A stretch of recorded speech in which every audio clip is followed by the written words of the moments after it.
প্রদেশ কংগ্রেস সভাপতি অধীর রঞ্জন চৌধুরীর নেতৃত্বে আরজি করের ঘটনাকে কেন্দ্র করে বহরমপুরের কংগ্রেস ভবন থেকে বিক্ষোভ মিছিল বের হয়।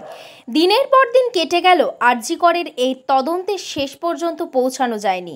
এখনও অধরা অভিযুক্ত।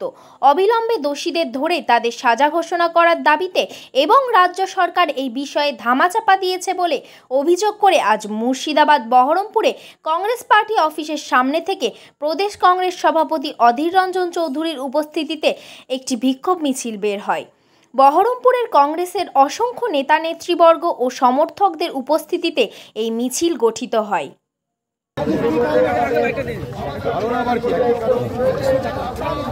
দাদা একটু বলে দিন, বিচার চাই সেই কারণে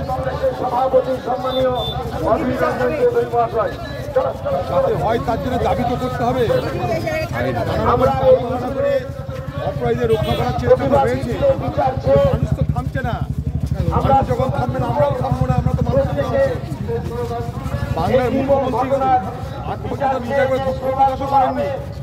বাংলার মুখ্যমন্ত্রী স্বাস্থ্যমন্ত্রী হিসাবে ক্ষমা চাওয়া, পুলিশমন্ত্রী হিসাবে ক্ষমা চাওয়া ব্যক্তির জন্য তাও করার সৌজন্য তিনি দেখাননি।